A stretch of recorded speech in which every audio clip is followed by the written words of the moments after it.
Os deuses que morrem é o Salmo 82, todo o Salmo, falando sobre os deuses que morrem. Então, eles aparecem como os deuses das pessoas, porque as nações adotam os deuses, mas mediante a mudança de dinastia, mudança de cultura, mudança de regime, os deuses das nações mudam, morrem determinadas divindades e eles reconhecem outras divindades. Ou seja, a idolatria, a maldade do homem, ela está sempre presente. O nosso tema, deuses que morrem.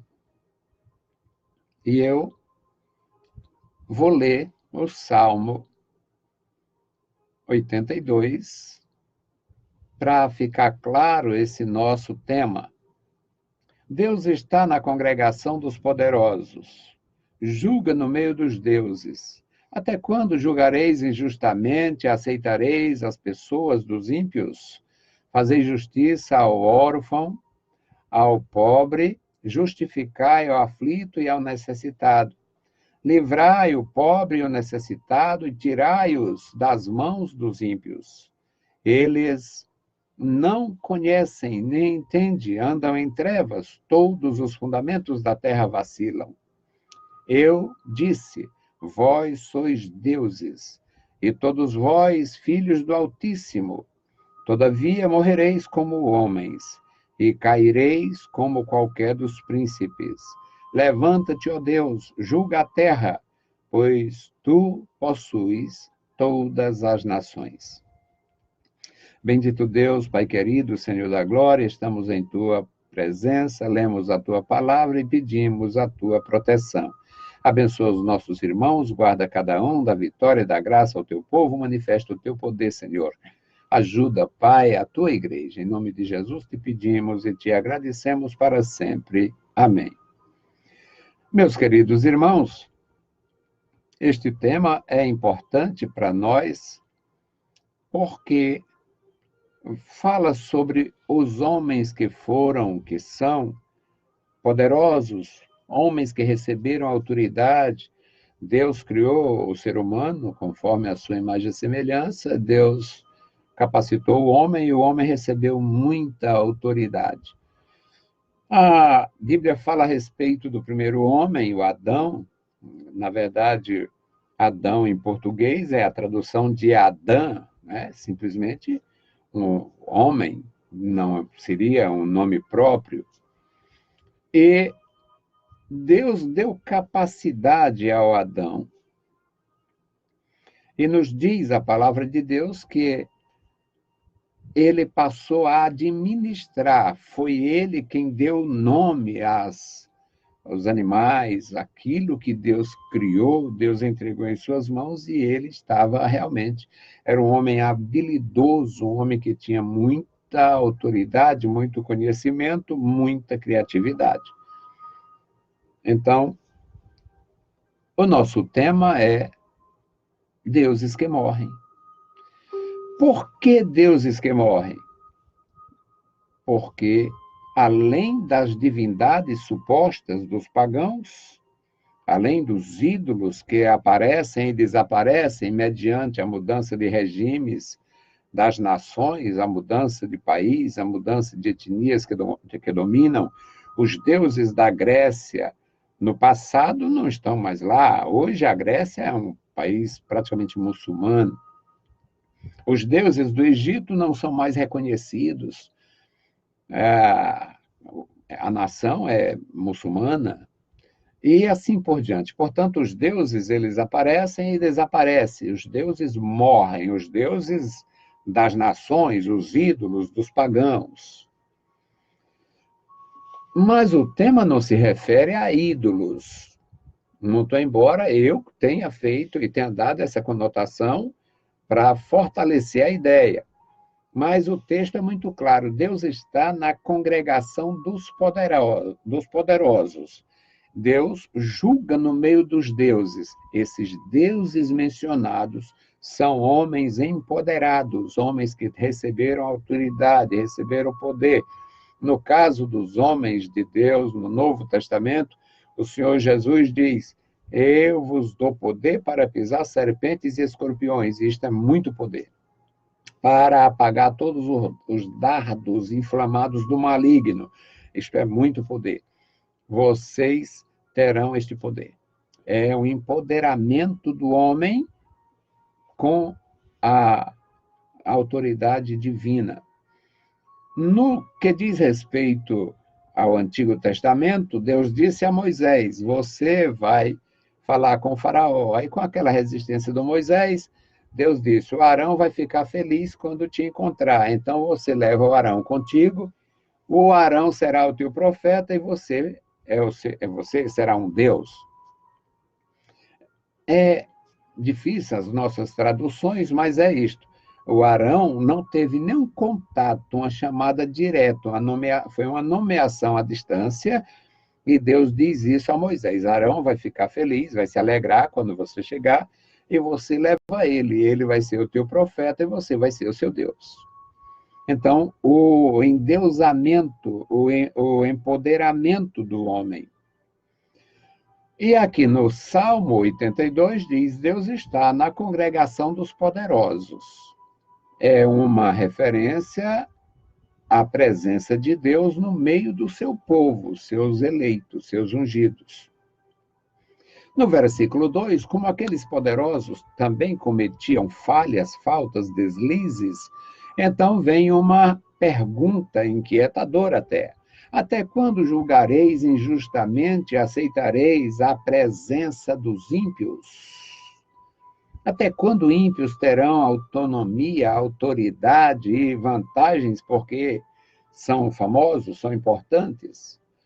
Uma outra recomendação surge aqui como padrão de Deus: fazei justiça ao pobre e ao órfão, justificai o aflito e o necessitado.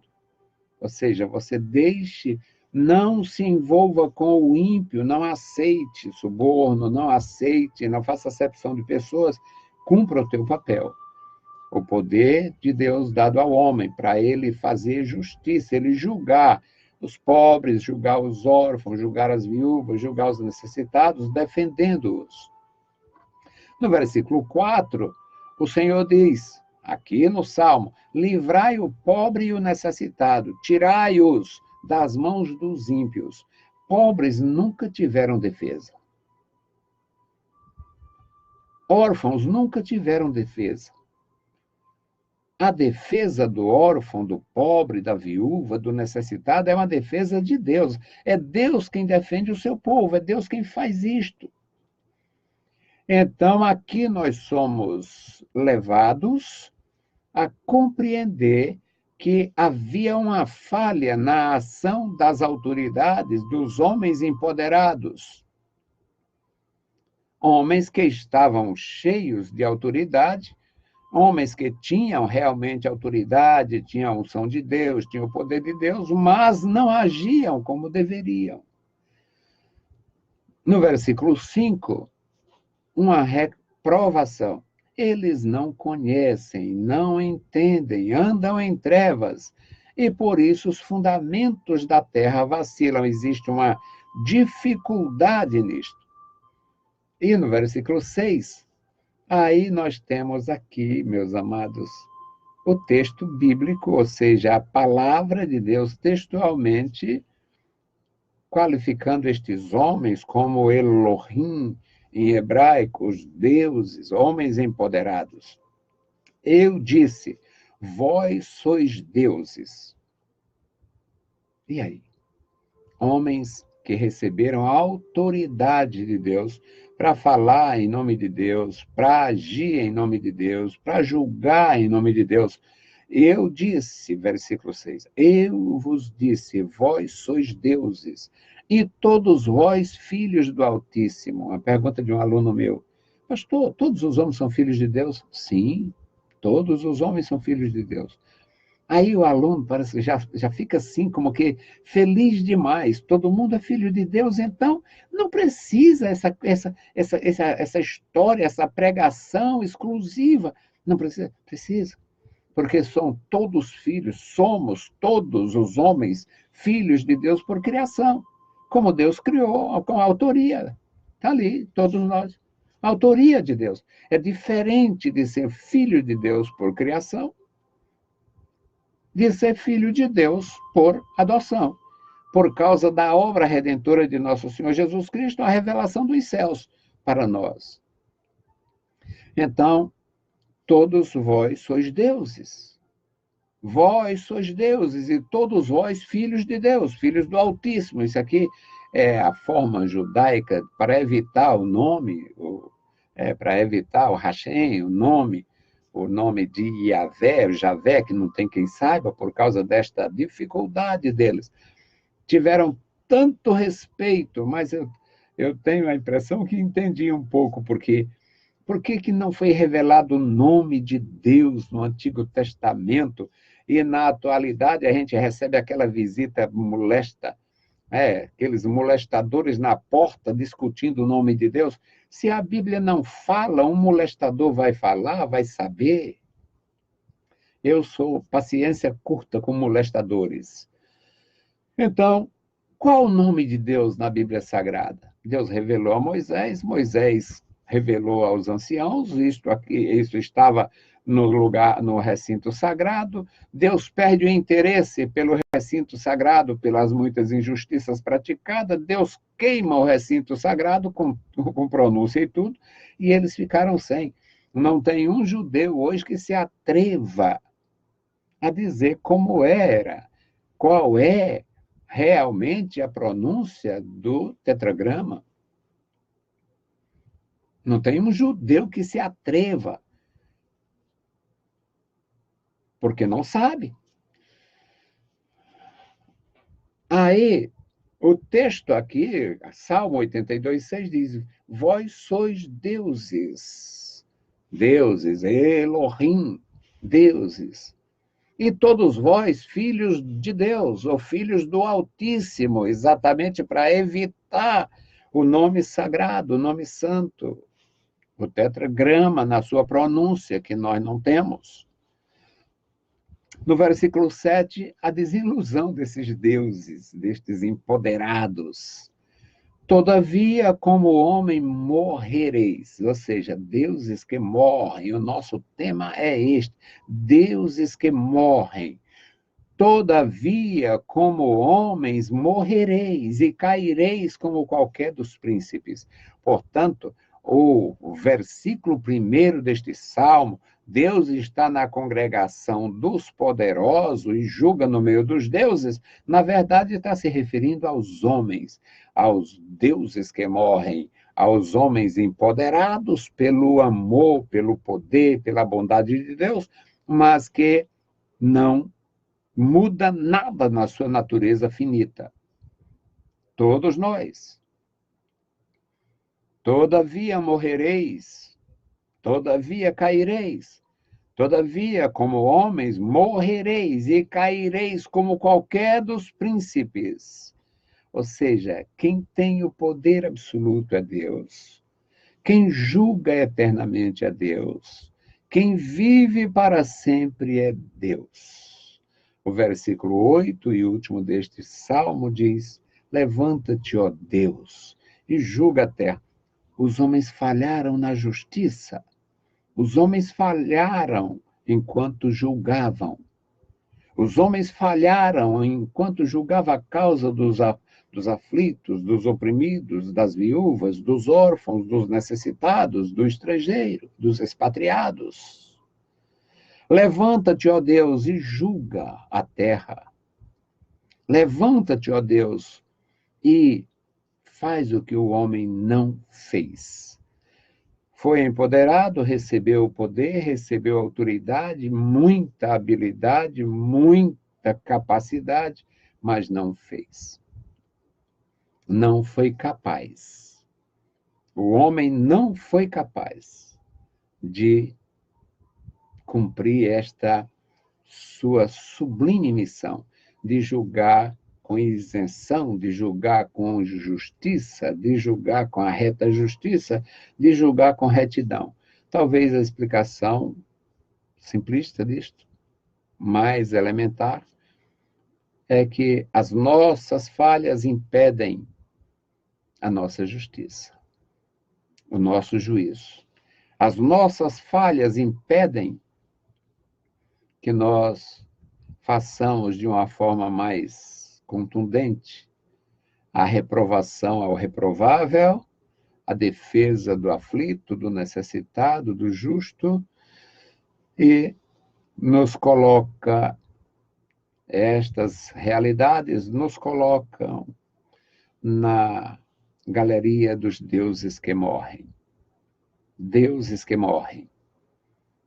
Os homens morrem. No Antigo Testamento, nós sabemos que o paganismo propagava os seus deuses, mas mudava a dinastia, mudava os deuses das nações. Depois, com a nova revelação de Deus, que nós chamamos Novo Testamento, o paganismo é descontinuado em muitos lugares e se levanta uma forma de religião aparentemente cristã e termina implantando novos deuses. Se você tiver habilidade e consciência para ler o material produzido pelos religiosos destas seitas, que canonizam os mortos, que condenam os hereges, e heresia não é ensinar um erro, é discordar do erro. Para mim, ser um herege no conceito daqueles perversos, eu não precisaria ensinar nenhuma coisa errada. Era só expor a minha ojeriza, a minha vergonha, a minha decepção com indivíduos que passam 15, 20 anos aprendendo nos colégios deles, nas grandes escolas deles, e aprendem as línguas mortas, as línguas vivas, aprendem as línguas da Bíblia, aprendem a filosofia, aprendem as teologias, aprendem as hagiologias. Já ouviu falar neste palavrão? Hagios. Hagios no grego é santo.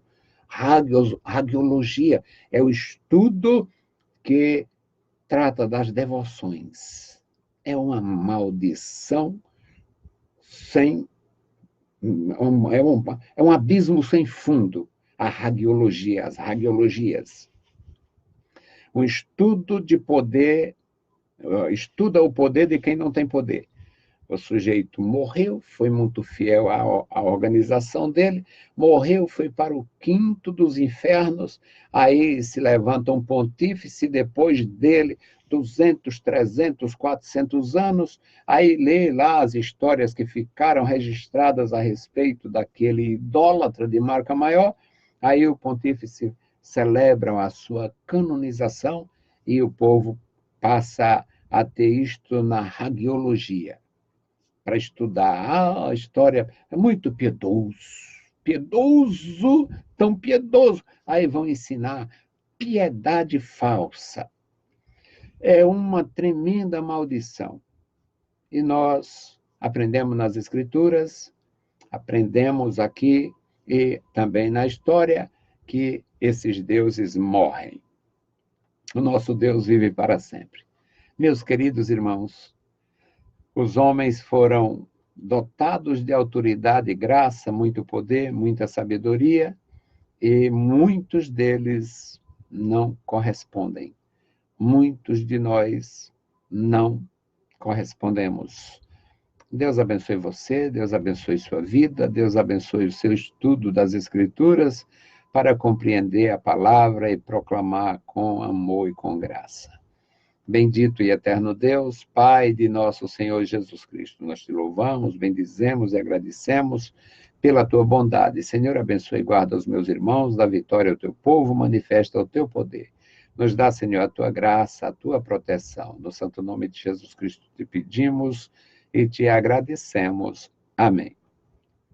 Saudamos a todos com a paz de nosso Senhor Jesus Cristo. Se o Senhor permitir, voltaremos amanhã, traremos uma publicação do programa Toca o Clarim. Nosso trabalho é este, nosso desejo é ajudar. Se alguém se beneficiar, louvado seja o nome do Senhor. Deus os abençoe. Leiam a Bíblia Sagrada. A graça de nosso Salvador repouse sobre vós. Amém.